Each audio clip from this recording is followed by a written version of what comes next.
Shalom bien-aimés dans le Seigneur. Aujourd'hui, nous allons s'entretenir ensemble sur les cultes. Nous savons que c'est un point qui est très important. Et l'Éternel lui-même nous demande un culte. Et nous allons savoir quels sont les avantages du culte. Pourquoi nous pouvons faire les cultes devant notre Seigneur Jésus. Première des choses, nous allons d'abord se poser les questions. Qu'est-ce que les cultes? La signification des cultes. Alléluia. Quand nous entendons par le mot culte, les cultes étaient rendez-vous avec Dieu. Ce que nous devons comprendre sur les cultes étaient rendez-vous avec Dieu. Les cultes n'est pas un simple programme, mais c'était rendez-vous fixé par Dieu pour rencontrer son peuple.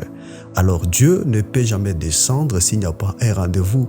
À chaque fois quand tu entres dans un culte, sache bien que tu entres dans un rendez-vous avec Dieu. Alors dans ces rendez-vous, il y a des programmes préétablis dont il faut affranchir sur les cultes. Alors on ne peut pas entrer dans un programme avec Dieu si nous n'avons pas un rendez-vous.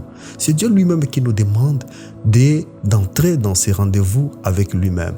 La Bible déclare en Exode chapitre 25 verset 8 qu'il me fasse un sanctuaire et j'habiterai au milieu d'eux. C'est Dieu qui dit qu'il me fasse un sanctuaire et j'habiterai au milieu d'eux. Gloire au Seigneur. Voilà pourquoi les cultes et les plateformes légales où Dieu se manifeste sur la terre. On ne peut pas rencontrer Dieu si on n'a pas un rendez-vous avec Dieu. Alors nous ratons nous avons tellement beaucoup de choses dont nous avons besoin de lui, mais on ne sait pas respecter les programmes avec Dieu. Gloire au Seigneur. Alors pour avoir tout ce dont tu cherches, tu dois respecter les rendez-vous. Pourquoi? Parce que les rendez-vous, c'est un moyen qui nous permet de parler librement avec Dieu. Et dans ces rendez-vous, il y a aussi des programmes préétablis pour manifester que la présence de Dieu soit là. Que Dieu vous bénisse. Alors deuxième des choses, les cultes étaient... Alléluia. Deuxième des choses, les cultes est une réponse de la présence de Dieu. Gloire au Seigneur. Le culte n'est pas initié par l'homme, mais c'est par Dieu lui-même qui nous demande de lui faire un sanctuaire. Un sanctuaire, c'est là où Dieu siège au milieu de nous.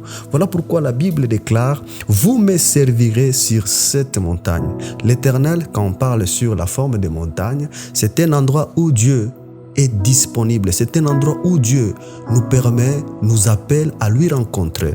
Il dit, la Bible déclare en Exode chapitre 3 verset 12 « Vous me servirez sur cette montagne ». Alléluia. Dieu lui-même nous demande de lui servir. Cela veut dire une montagne, c'est un rendez-vous. Et une montagne, ça peut être dans ta chambre.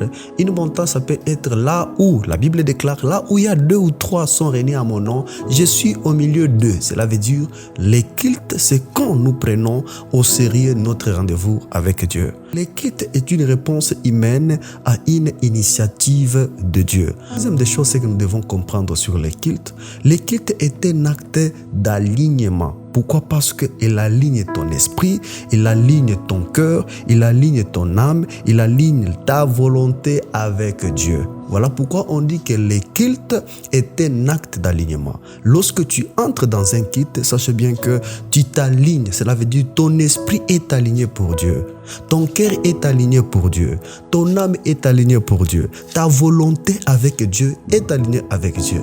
Lorsque tu entres, aucune personne entre dans le programme de Dieu et il rentre tel qu'il est.